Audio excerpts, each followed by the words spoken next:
Pernikahan menjadi sebuah momok yang menakutkan bagi mereka. Mengapa? Hal penting apa yang seringkali terabaikan dalam mempersiapkan sebuah pernikahan? Haruskah saya menikah? Ya, ini pertanyaan gampang-gampang susah untuk dijawab ya, Livers ya. Nah, untuk itu saat ini di studio sudah hadir seorang psikolog dan juga pemerhati pernikahan. Ada Ibu Elizabeth Santosa. Selamat datang. Selamat datang di Solusi Dalam Inspirasi. Selamat datang. Ya. Kalau gitu langsung aja nih, saya mau curhat nih ceritanya Livers. Ini pertanyaan kamu atau pertanyaan Livers diwakilkan oleh kamu? Pertanyaan Livers diwakilkan oleh saya. Tapi saya sekaligus ada curhat sedikit sebenarnya. Silakan. Sebenarnya kapan sih waktu yang tepat untuk seseorang itu memutuskan untuk menikah? Oke. Kapan usia yang tepat untuk menikah? Semua tergantung dari kesiapan setiap orang.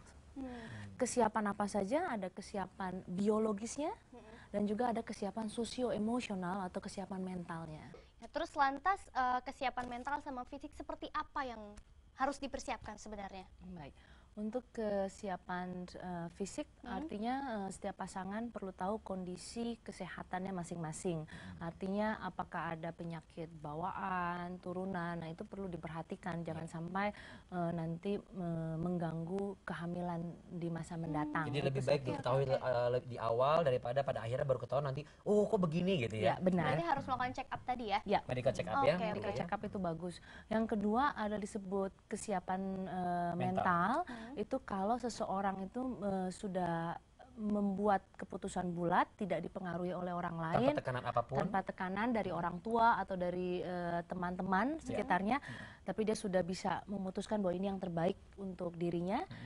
Lalu juga disebut siap mental kalau orang ini tahu tujuan hidupnya kemana. Jadi artinya dalam identitas atau pencarian jati diri dia sudah yakin. Destinasinya akan kemana gitu. Iya, destinasinya akan kemana. Yang terakhir mungkin juga kesiapan spiritual itu penting sekali untuk setiap pasangan. Iya, jadi melibatkan Tuhan itu sangat penting juga untuk bisa tahu dasar-dasar kebenarannya dalam menjalin rumah tangga ya. Menurut rumah tangga. Benar. Konseling pranikah. Ini teman saya ada yang mengatakan nggak butuh. Menurut Ibu Elizabeth, perlu dijelaskan apa itu konseling pranikah dan sejauh mana konseling pranikah itu penting untuk orang-orang yang mau mempersiapkan pernikahan. Perlu apa enggak sebenarnya konseling pernikahan itu? Konseling pranikah itu sangat perlu, dikarenakan dalam konseling pranikah itu ada sesi-sesi mengenai pembelajaran komunikasi yang efektif antara pasangan.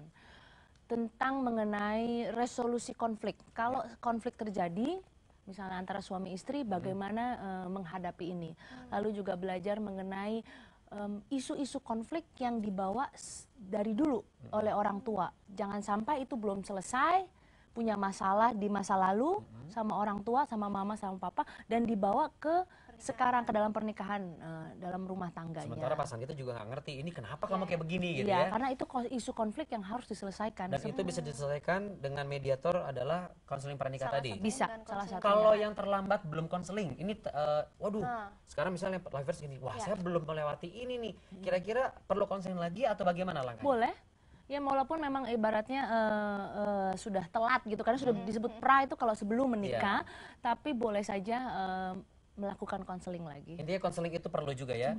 Ya better late than never berarti ya. Yes. Bisa konseling sama... Alah itu nanti konselingnya nanti.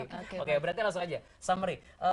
Tips yang praktis untuk para Livers bagi yang mempersiapkan untuk ke jenjang pernikahan untuk bisa memutuskan itu, silakan. Oke, tips kesuksesannya adalah sebenarnya nggak jauh-jauh dari satu komunikasi, ya.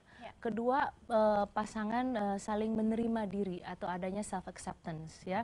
Jadi dia harus bisa menerima semua aspek kekuatannya apa, aspek kelemahannya apa. Itu yang paling susah sebenarnya, PR paling berat. Kalau kita sudah bisa menerima diri kita apa adanya, nah sangat mudah untuk kita untuk mencintai dan membahagiakan pasangan kita. Ekspektasi kepada pasangan kita juga tidak terlalu tinggi. Itu nggak boleh juga jadi ya? bisa mencintai apa adanya. Gitu. Nah saya yakin juga Livers banyak pertanyaan, tapi Anda bisa hubungi melalui Twitter, Facebook, atau call center nanti ya. Karena Ibu Elizabeth juga sudah, jangan, Ibu Elizabeth sudah ada kepentingan lain dan Anda juga harus ngasih info buat yang lain juga. Terima kasih banyak Ibu Elizabeth sudah hadir di studio. Terima kasih banyak. Sangat bermanfaat Kami, semua informasinya.